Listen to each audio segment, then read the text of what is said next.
시청자 여러분 안녕하십니까? 한국정치평론가협회장 배정호입니다. 2025년 새해가 밝았지만 불법적이고 반헌법적인 비상계엄 사태로 인한 전국은 갈수록 혼돈에 혼돈을 더하고 있습니다. 친이 쿠데타로 직무가 정지된 대통령 윤석열은 탄핵 심판과 내란 수사 방해를 넘어서 강성 지지자들을 통해 제2의 내란을 선동 획책하고 있고, 이런 와중에 무안공항 여객기 사고로 무려 179명이 숨지는 대참사까지 일어났기 때문입니다. 이에 KBC 광주방송은 창사 30주년을 맞아서 혼미한 전국의 방향을 제시해 줄 신년 특별 기획대담 한국 정치의 길을 묻다를 준비했는데요. 오늘은 그 두 번째 순서로 더불어민주당과 국민의힘 두 거대 양당의 비대위원장을 모두 지내신 김종인 대한발전전략연구원 이사장님을 모셨습니다.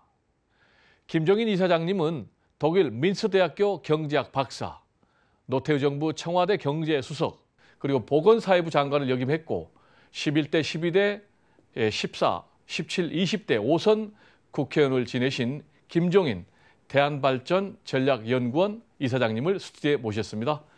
안녕하세요, 네, 이사장님. 안녕하세요.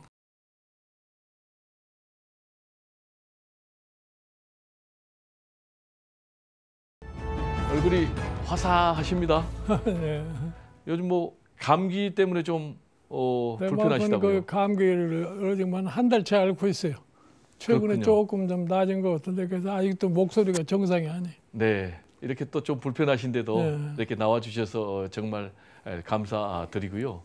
지금 이제 모두들 나라 걱정을 좀 안 할 수가 없는 그런 상황 아니겠습니까? 글쎄요, 뭐 지금 나라 걱정을 특별히 한다기보다는 현재 진행 상황을 볼 것 같으면은 나라의 장래가 많이 걱정되지 않을 수가 없는 것 같아요.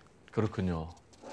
이제 45년 만에 비상계엄과 관련해서 저를 포함한 많은 국민들이 도대체 윤석열 대통령이 왜 이런 어처구니 없는 일을 했을까 좀 궁금해하는데, 왜 이런 일을 벌였을까요? 그러니까 이 윤석열 대통령이 가장 문제가 된 게 뭐냐면, 우리나라의 지금 위치가 어떤 상황에 있다고 보는 것에 대한 인식이 잘 안 돼 있는 거예요. 네. 지금 우리나라에 지금 뭐 참 세계에서 경제적인 이슈로 말할 것 같으면 전체 규모에서도 뭐 세계 12, 13위 이렇게 달리고 있고, 지금 1인당 GDP가 3만 6천 불이 넘는 이런 사회고, 또 우리나라 국민처럼 이렇게 성숙된 국민이 없어요. 이런 국민을 앞에 두고서 저런 비상계엄을 갖다가 했다는 자체가 굉장히 나는 무모한 행동을 하지 않았나 이렇게 생각을 해요. 흔히들 얘기해서 무슨 대통령의 헌법상 주어져 있는 뭐 최고의 통치행위라고 그러는데, 나는 이거를 최고의 통치행위라고 보질 않습니다. 왜 이런 일이 벌어졌느냐? 이거는 윤석열 대통령의 정치적 리더십에 한계에 부딪히지 않았나 이렇게 생각을 해요. 네. 그러니까 정치적인 문제를 정치적으로 해결하려고 생각하지 않고 아주 단순한 해결 방법을 택한 거죠. 네. 그리고 이제 이번에 보니까 역시 제가 대통령 선거 전에 인생을 검사로 지내다가 나라의 지도자가 되는 예가 별로 없다고 내가 그런 적이 있어요. 그렇죠. 그 왜냐할 것 같으면은 저 사람들은 모든 걸 다 일단은 부정적인 측면에서 생각을 하니까. 네. 그러니까 자기가 정치적인 노력을 해서 지난 총선 같은 거를 좀 자기에게 유리하게 만들지를 않고 아무것도 안 하고 결국은 총선 결과가 자기에게 나쁘게 나타나니까 그냥 단순하게 부정선거 이런 식으로 일관해 왔단 말이에요. 네. 그러니까 제가 보기에는 뭐 자기는 정치를 안다고 생각하는지 모르지만 정치에 한 번도 경험이 없는 사람이 대통령이다 되다 보니까 정치적 상황을 어떻게 정치적으로 풀 수 있을 것인가 하는 이런 리더십이 전혀 부재했다고 저는 생각을 해요. 이것이 오늘날 이런 비상계엄을 내릴 수밖에 없는 이런 상황이 아닌가 생각을 해요. 네. 그러니까 결국 가서 비상계엄을 갖다 자기 나름대로 뭐 참 생각을 했는지 모르지만 우리나라가 당면한 현실과 맞지 않으니까 성공할 수가 없는 거죠. 네. 그런데 예를 들어서 다행히 성공을 못했으니까 그래도 이 정도 다행이라고 생각하지, 만약에 뭐 일시적으로 성공했다 할 것 같으면 대한민국이 더 어려운 궁지에 처했을지도 모릅니다. 네. 국민적인 저항이 계속 지속됐을 때니까 네. 그런 과정에서 대한민국이 지금까지 성취한 모든 성과가 무너질 수밖에 없지 않나 하는 이런 생각을 해요. 네. 그러니까 이제 평생을 검사로만 살아온 정치 초보 대통령의 정치적 리더십이 그러니까 예를 들어서 2010년, 2020년에 21대 선거를 하고 난 다음에 당시에 소위 미래통합당 대표였던 한교안 씨도 그저 입에 달린 말로 부정선거 때문에 졌다 이렇게 얘기하는 거 아니에요. 네. 그거나 지금 22대에서 윤석열 대통령이 하는 얘기나 똑같은 얘기예요. 네. 그 두 사람 다 검사의 경력을 가졌던 사람이기 때문에 그 모든 걸 이렇게 부정적으로만 생각하는 거지 않나 하는 이런 생각을 하다 안 할 수가 없어요. 그렇군요. 그리고 이제 우리 이사장님께서는 이제 국민의힘의 선대위원장, 총괄 선대위원장으로 합류를 하셨잖아요. 그리고 이제 결국은 이제 결별하셨잖아요. 예. 그 과정에서 구테타라고 생각을 한다. 무슨 상황이니 이런 말씀하셨거든요. 아니 근데 나는 내가 보기에는 내가 사실은 윤석열 대통령이 대통령 후보로 되는 과정 속에서 상당한 도움을 줬어요. 네. 그런데 이 사람이 대통령 후보가 되기 전과 대통령 후보가 된 다음과는 완전히 다른 사람이 되어버린 거예요. 네. 그 대통령 후보 시절에는 지명을 받기 전에는 지명을 받아야 되니까 좀 페인트 모션을 쓴 것 같은데 네. 일단 대통령 후보가 된 다음에는 어떤 사고에 백했냐면은 내가 대통령 후보니까 내 마음대로 모든 걸 다 할 수 있다는 네. 이런 사고에 백했어요. 네. 그러니까 본질적으로 봤을 때에 제가 보기에는 대통령이 가져야 할 가장 중요한 덕목인 정직성이 없는 그런 사람이라고 난 봤어요. 네. 그래가지고 그렇군요. 내가 한 달여 가까이 내가 선대위에 참여를 안 하려고 하다가 네. 하도 주요 사람들의 권유에 못 잊어가지고 내가 선대위를 들어갔단 말이에요. 그래가지고 선대위를 가보니까 선대위가 제대로 작동을 하질 않아요. 네.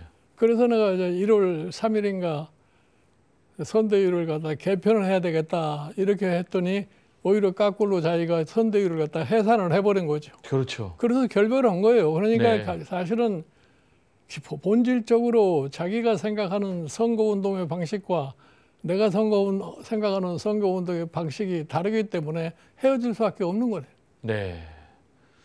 근데 이제 서로 생각이 다를 때 조정할 수 있는 그런 능력이 중요한 대통령의 리더십 중에 하나일 텐데 타고난 어떤 그런 오만불손 내지는 뭐 내가 보기에는 내가 이제 선대위 그만두고 난 다음에 선거운동을 하는 그런 양상을 보니까 미래에 대한 대통령으로서의 어떠한 비전을 제시하기보다는 오히려 뭐 손을 흔들면서 아파트 이런 모습을 많이 보여주지 않았어요. 네. 뭐 대통령에 취임하고 나서도 근자에까지도 뭐 어느 국민의힘 모임에 가면은 아파트를 많이 사용을 했는데 이번에 마치 비상계엄이라는 것이 아파트를 아마 휘두르는 것이라고 난 봐요.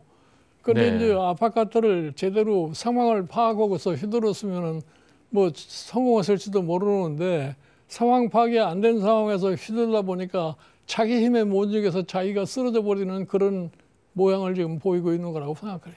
그리고 이제 평생을 특수부 검사 또 검찰총장 하면서 특권 의식에 쩌들다 보니까 제왕적 대통령으로서 또 본인이 초법적인 존재다라는 그런 아니 생각을 그러니까 한 거 아닐까요?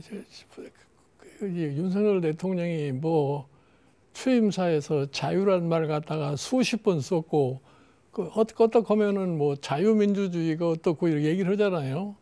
그러나 그 사람이 그것에 대한 제대로 뜻을 이해를 하고 얘기했는지 오늘 와서 보면 굉장히 의심스러운 사람이에요. 네. 그저 제 뜻도 모르면서 그저 말이 근사하니까 하지 않았나 이렇게 생각을 해요. 어떻게 네. 자유민주주의를 얘기를 하고 이 자유를 이렇게 강조하는 사람이 갑작스럽게 평온한 상황에서 이러한 비상계엄 같은 걸 갖다가 선포할 수 있다는 거는 상상하기가 힘든 겁니다.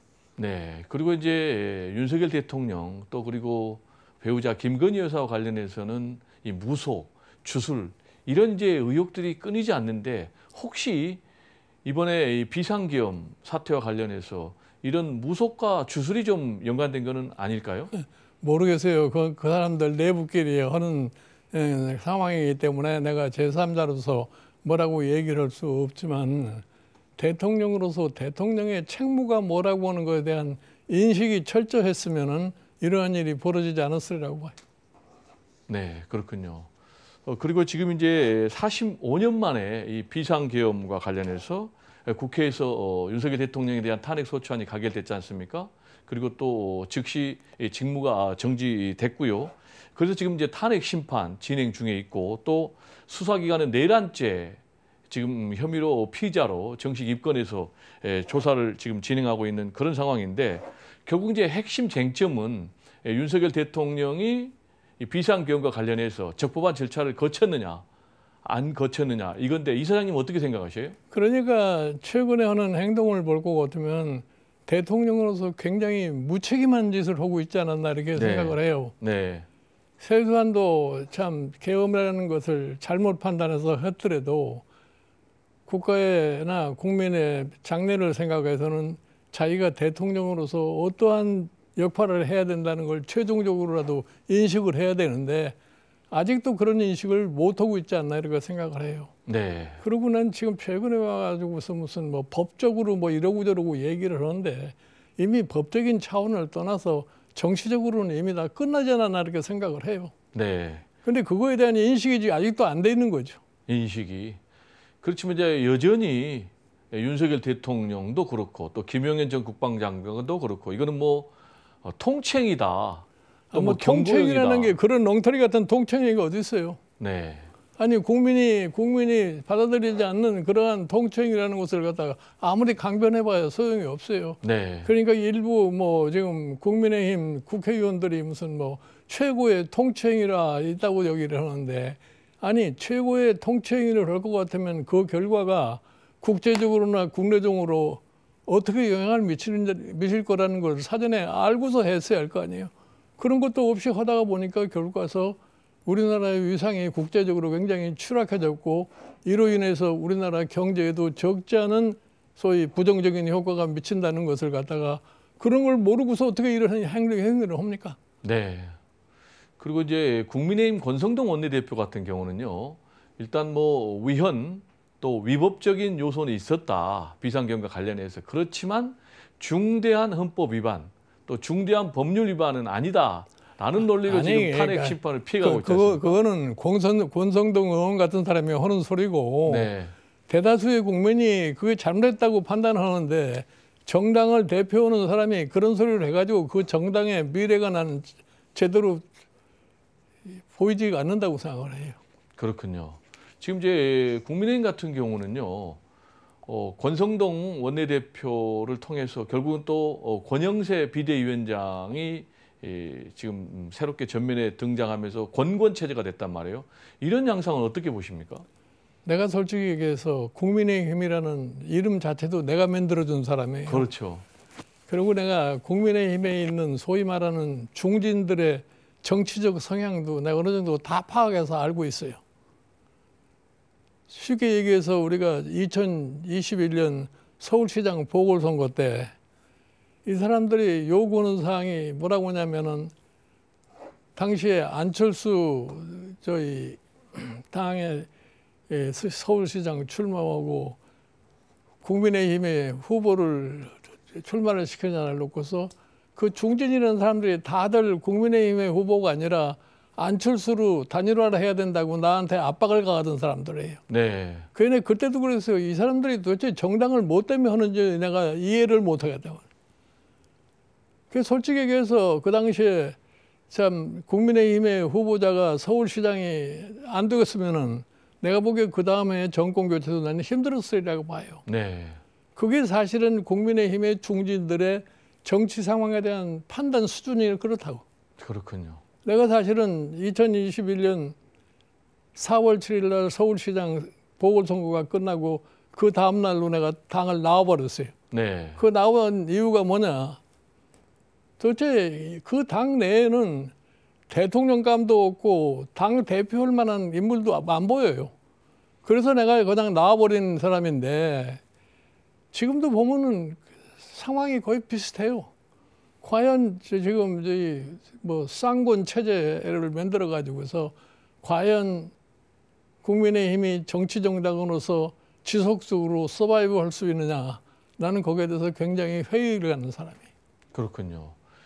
지금 이제 국민의힘에서는 네, 탄핵을 반대하고 있지 않습니까?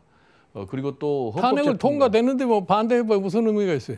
탄핵 이제 심판, 헌재의 심판을 지금 계속해서 방해하는 그런 행보를 하고 있지 않습니까? 탄핵을 그러니까 위해서는 지금 국민의힘의 미래가 점점 더 암울하다고 나는 생각을 해요. 네. 그 사람들이 지금 가장 강조하는 것이 보수 세력의 결집 이렇게 얘기를 하는 거 아닙니까? 네. 우리나라의 보수 세력은 아무리 결집해봐야 집권이 불가능합니다. 지금. 네.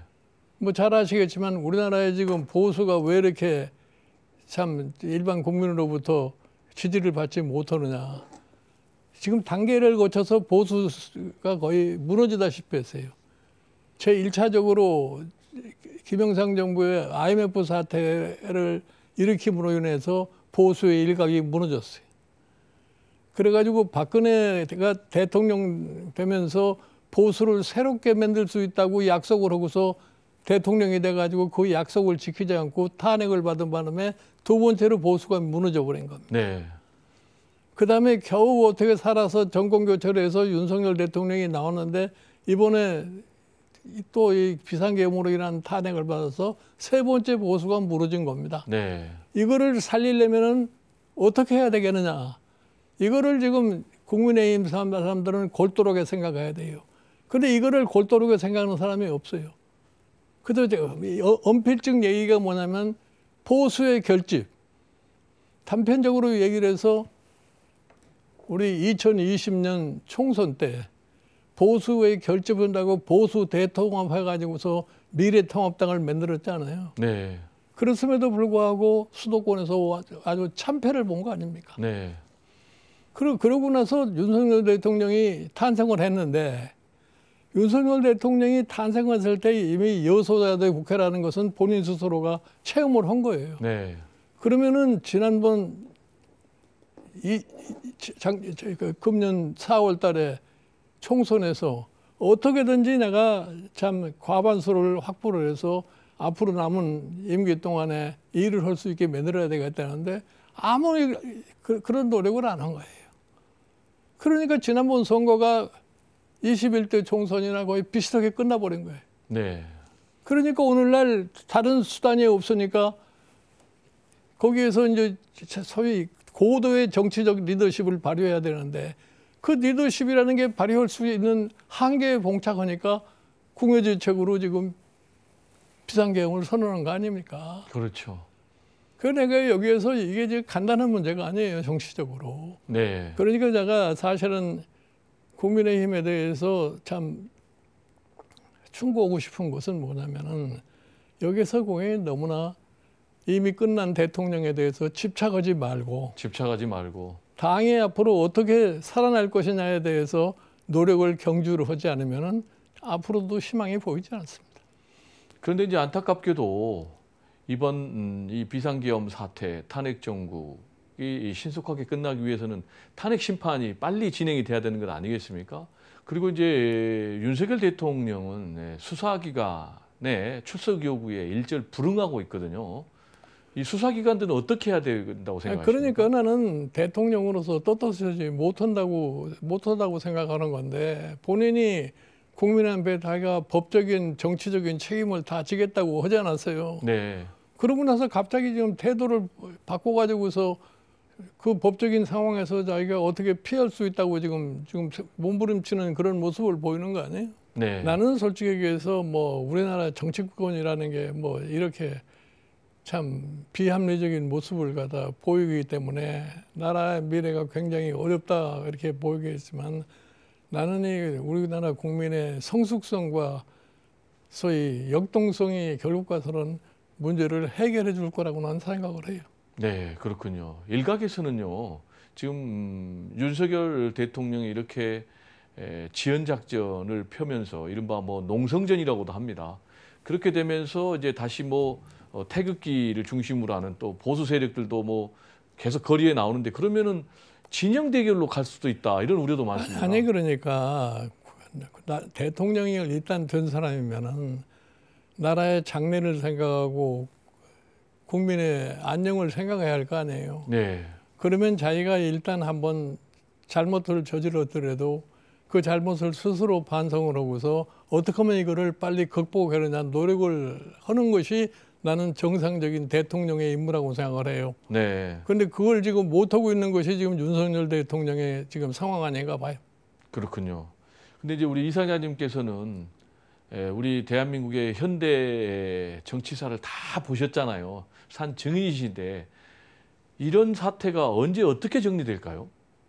아니 뭐 솔직히 얘기해서 우리나라가 대통령이라는 사람들이 하나같이 다 실패한 분들인데 네, 예를 들어서 초대 대통령인 이승만 대통령만 하더라도 하야하기 전에 사실 과도 체제를 만들면서 네, 국가가 운영될 수 있도록 일단 과도 체제를 만들고서 하야를 하지 않았습니까? 네, 그 나머지 사람들이야 뭐 박정희 대통령이야 총 맞아서 갑자기 돌아가셨기 때문에 그 뭐 네. 얘기할 것도 없고. 네, 그러니까 사실은 이번에 뭐 시간적 여유도 있고 했기 때문에 윤석열 대통령이 참 계엄 이후에 바로 얘기한 대로 자기가 정치적 법적인 책임을 지겠다고 약속을 했으면은 네, 본인 스스로가 나라가 정상적으로 운영될 수 있도록 과도 체제를 만들어 주고서 자기가 뭐 그만두든지 뭐 탄핵을 기다든지 했어야 되는데 그런 짓을 아무것도 안 한 거죠. 네, 그래서 지금 행여나하고서 혹시라도 뭐 상황이 어떻게 바뀌어가지고서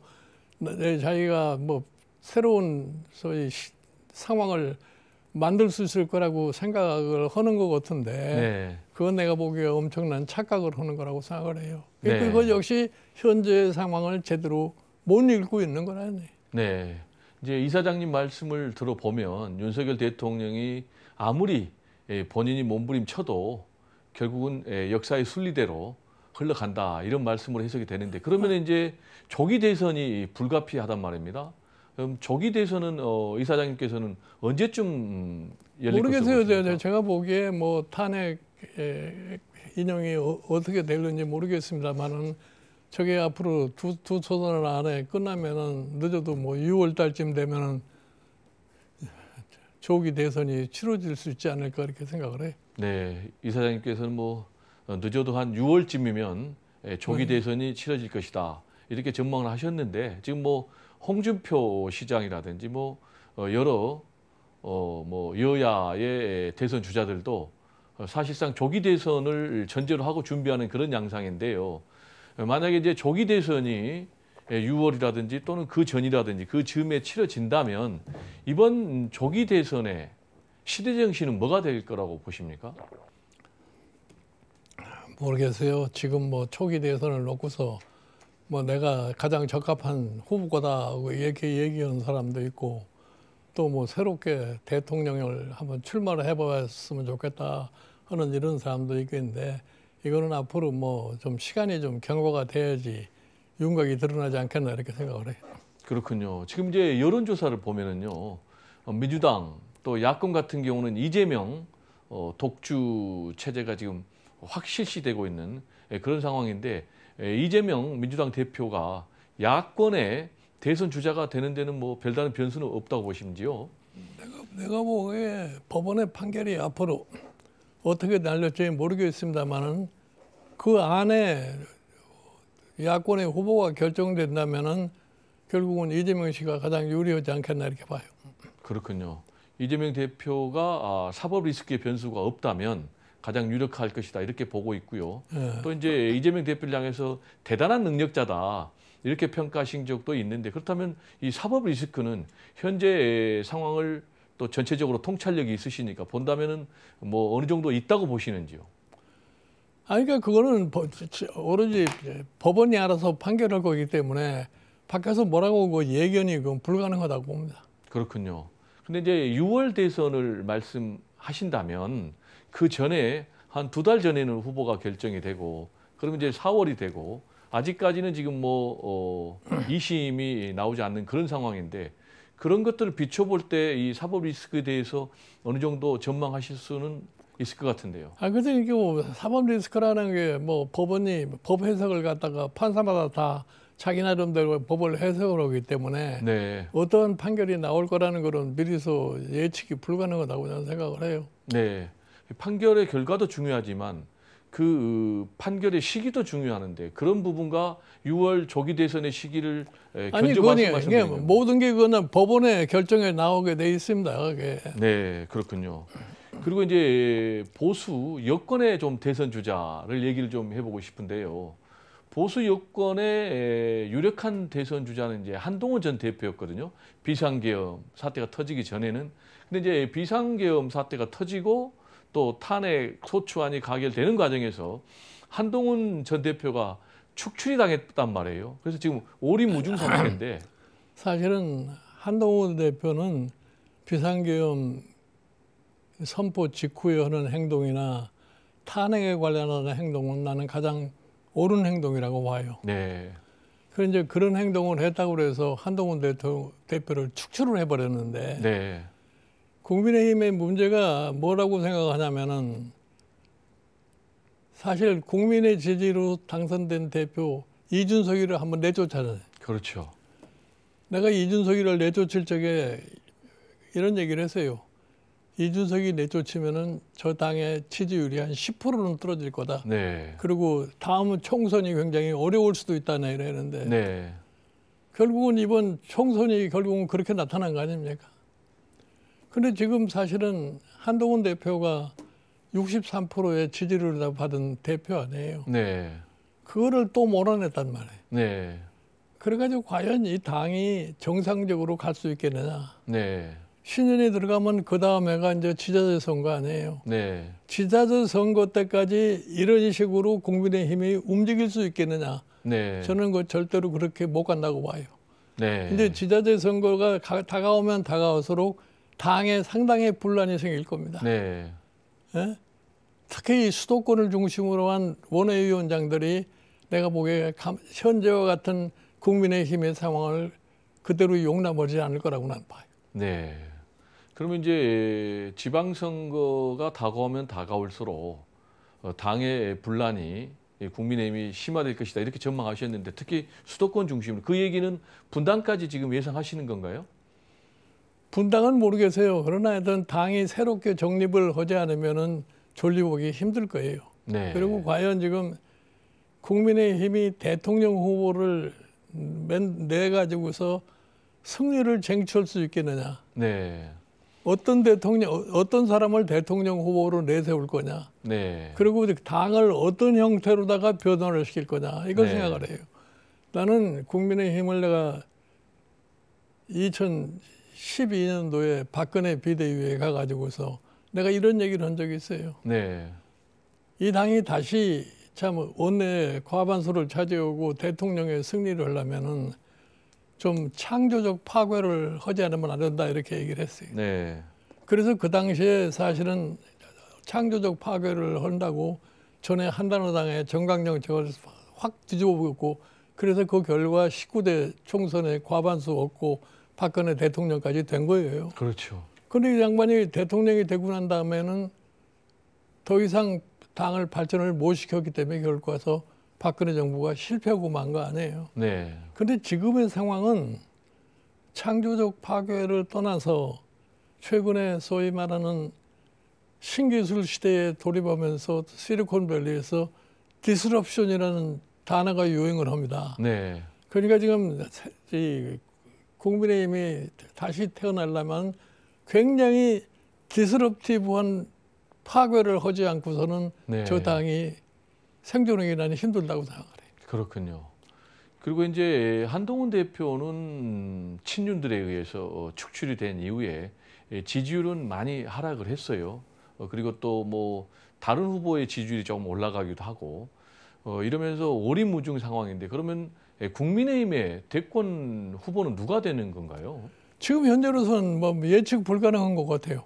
예측 지금 불가능. 현재로서는 뭐 대통령 출마 의사를 직간접적으로 얘기한 게 대구시장하는 홍준표 씨하고 네. 서울시장하는 오세훈 씨하고 그다음에 뭐 한동훈 지금 대표는 아직까지는 아무 얘기도 않고 있으니까 한동훈 네. 대표가 공식적으로 대통령 출마 선언을 했을 적에 어떻게 지지도가 변화하는 건 두고 봐야 할 일이에요. 네.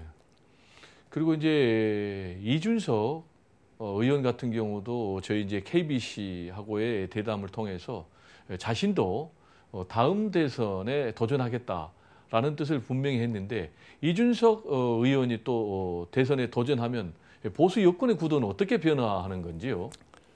내가 사실은 이준석이 이번 국회에 진입을 하면은 이준석이가 하나의 대한민국 정치의 변곡점이 될 거라고 내가 네. 얘기한 적이 있어요. 네. 뭐 그때만 하더라도 대권 얘기를 하면은 뭐 내가 자꾸 부추기기만 하는 거지 자기는 그런 생각이 별로 없었다는 식으로 얘기를 하는데 네. 최근에 와서 보니까 자기 본인 스스로가 이제 대권에 자기도 출마할 수 있겠다 이렇게 얘기를 하는데 결국 가서 내가 보기에는 이재명 대표의 가장 거꾸로운 상대자가 아마 이준석이가 될지도 몰라요. 네. 그럼 그 얘기는 이준석 의원이 범보수 여권의 대선 단일 주자도 될 수 있다는 걸 그러니까 가정하시는 겁니까? 그거는 이준석 대표가 지금서부터 어떻게 처신을 하냐에 달려 있어요. 네. 지금 사실은 대통령이 되고 싶은 사람이 국민이 갈망하는 바가 뭔가 이것에 대한 명확한 비전을 제시하지 않고서는 대통령이라기 힘들 거예요. 네. 그러니까 그거에 대한 부단의 노력을 빨리 해가지고서 내가 대통령이 됐을 적에 이 나라를 어떻게 만들겠다고 하는 비전을 정확하게 제시를 하지 않으면 난 불가능하다고 봐요. 네. 앞으로 미래의 대한민국의 국가 비전을 정확하게 제시할 네. 사람이 대통령이 될 것이다. 이렇게 말씀하셨는데 네. 혹시 이사장님이 생각하는 대한민국 미래 국가 비전의 방향은 어떻게 되실까요? 내가 보니까 뭐 어디 방송을 들어보니까 이준석 의원이 불란서의 마크론을 예를 들어서 설명을 했던데 네. 북한의 불란서의 마크론이라는 사람은 자기 나름대로의 불란서의 역사를 고찰을 하면서 오늘날 불란서가 처한 여러 가지 상황을 갖다가 어떻게 변화를 시키겠다고 하는 명확한 소위 비전을 제시를 한 겁니다. 네. 그렇게 해서 그 사람이 아무런 저희 정치적 기반이 없던 사람이 대통령이 될 수가 있었는데 우리나라는 여러 가지 여건이 불란서하고 좀 달라요. 네. 그리고 우리나라의 지금 유권자들의 수준을 놓고 봤을 적에는 세계 어느 나라의 유권자 못지않게 성숙성이 강한 나라입니다. 그러니까 거기에 알맞는 얘기를 해야 돼요. 그리고 내가 얘기지만 지금 정당이 선거를 하면은 유권자로부터 표를 얻는 것이지. 네. 근데 우리나라에 지금 과거에 사실 국민의힘이 지난 총선을 하는 걸 보면은 유권자와 관계없이 그냥 계속 이재명이 사법 리스크 그걸 가지고서 총선을 가다 치르려다 보니까 저렇게 실패할 수밖에 없는 거예요. 네. 그렇군요. 그리고 지금 이재명 대표 같은 경우는 여론조사 지표만 놓고 보면 갤럽 기준으로 한 37% 나왔고요. 그래서 보수 주자들 다 합친 것보다 2배 정도 높게 나왔거든요. 그럼 왜 이런 현상이 나타나고 있는 건지요? 그러니까 지금 여당이 너무 못하다 보니까 그런 현상이 나는 거죠. 야당이라는 거는 물론 지가 뭐 잘할 수 있는 소위 공간이 없어요. 그렇군요. 그런데 결국은 여당이 잘못하면 그 여당의 잘못을 먹고 사는 게 야당이니까 그런 현상이라고 보시면 됩니다. 그러면 이제 이런 현상이 조기 대선 때도 그대로 이어질까요? 그러니까 조기 대선에 더군다나 이렇게 비상계엄이라는 걸 갖다 해가지고서 나라에 너무나 커다란 충격을 줬기 때문에 네. 일반 국민의 정서가 그쪽 방향으로 갈 수밖에 없다는 걸 그래요. 네, 그렇군요.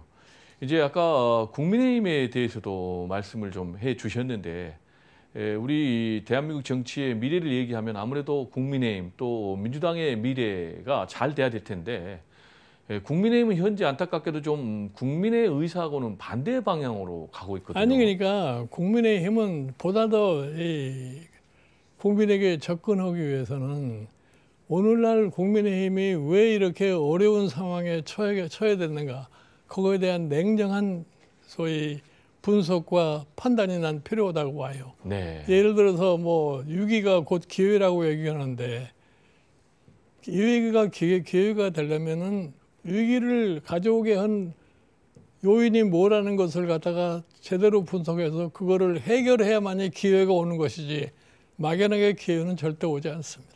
그렇군요. 그리고 이제 민주당에 대해서는 국민의힘 같은 경우는 이재명 일극 체제를 좀 공격을 하고 있거든요. 그러면 이제 민주당은 어떤 방향으로 가야 된다고 생각하십니까? 민주당도 뭐 제가 결국은 대통령이 되고 싶으면은 결국 가서 국민을 어떤 방향으로 어떻게 끌고 가겠다고 하는 자기들 나름대로의 비전을 제시를 해야죠. 네. 그리고 이제 역시 지금 이 혼란스러운 전국을 조기에 수습하기 위해서는 윤석열 대통령의 책임 또 역할이 분명히 있다고 생각을 하거든요. 근데 이제 뭐 탄핵 심판도 거부하고 수사도 거부하는데 좀 말씀 좀 해주십시오. 지금 보면은 야당은 야당으로 있으면서 여당의 잘못이 무엇이라는 걸 잘 알고 있잖아요. 네. 그거를 어떻게 시정을 해서 국민을 끌고 가겠다고 하는 확실한 비전을 제시를 해야죠. 네. 그리고 집권을 하게 될 것 같으면은 그거를 실행하려고 노력을 해야죠. 네. 그리고 이제 이사장님께서 페이스북에 팬덤 정치의 교훈 이런 이제 제목의 글을 쓰지 않습니까? 그러시면서 이제 하버드대 정치학과 스티븐 레비츠키하고 또 데니엘 지블렛 교수가 쓴 어떻게 민주주의는 무너지는가 여기에 나오는 구절을 인용하셨잖아요. 그러면서 이 구절을 보면 기성 정당이 두려움과 기회주의 혹은 판단착오로 인해서 극단주의자와 손잡을 때 민주주의는 무너진다 이렇게 경고를 하셨잖아요.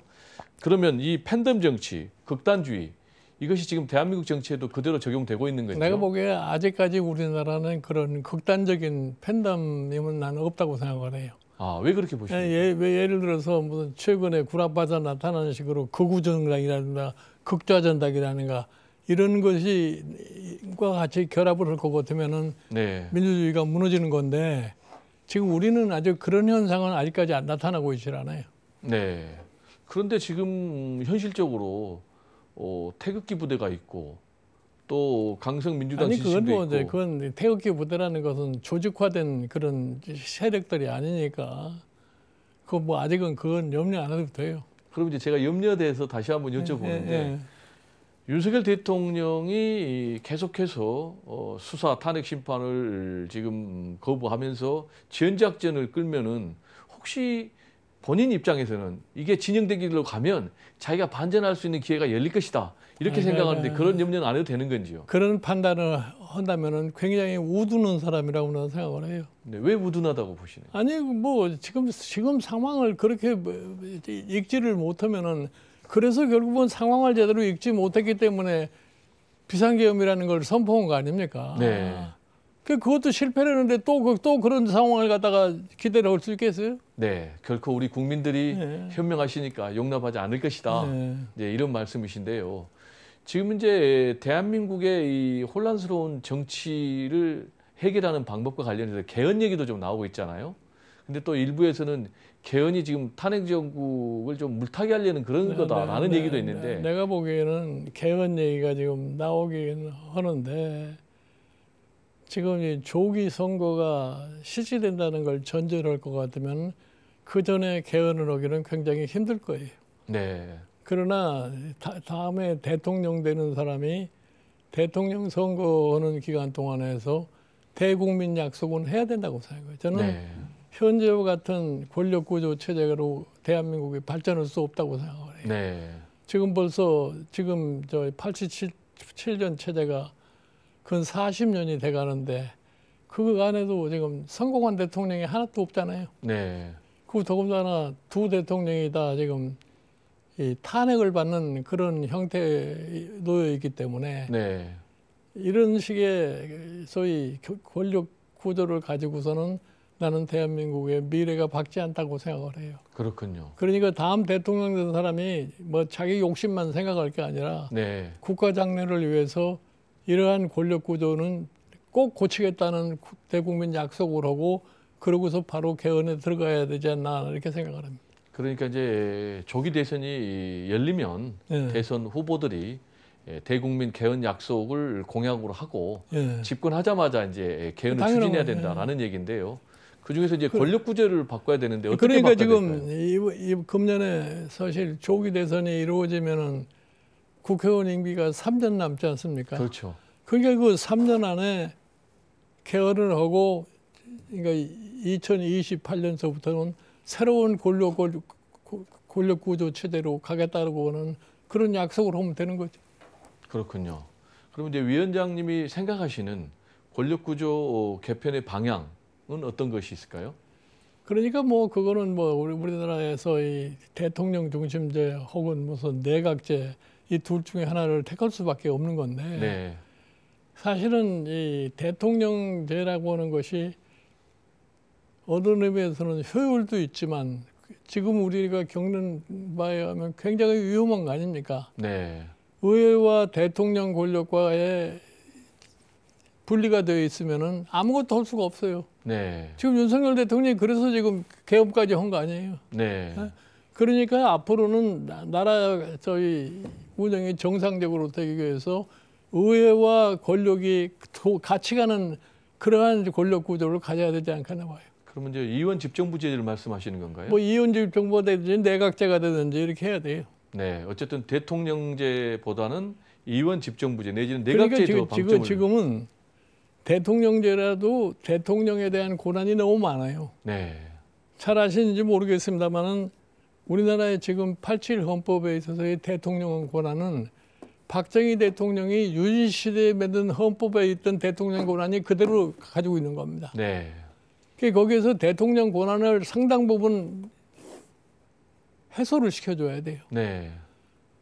그렇게 해서 대통령이 좀 권력을 좀 덜 행사할 수 있는 그런 형태로다가 변화를 시키지 않고서는 항상 위험을 내볼 수밖에 없다고 봐요. 네. 그리고 이제 또 이사장님께서는요, 독일 모델을 굉장히 강조를 하셨어요. 내가 왜 독일이 어떻게 해서 2차 대전 이후에 모범 국가가 됐나. 근데 독일이 2차 대전 이전에 와이마르 공화국이라는 데서 약간 민주주의를 처음 시시를 했다가 결국 와이마르 공화국이 무너져 버리지 않았어요. 네. 그렇기 때문에 2차 세계대전 이후에 서독이 탄생할 때 서독 기본법을 만들 적에 과거의 독일의 스탈린 경험을 갖다가 다 참조를 해가지고서 다시는 그러한 소위 파시즘 같은 권력 구조로 가지 않겠다 이렇게 해가지고서 만드는 거예요. 네. 그래가지고서 70여 년을 갖다가 참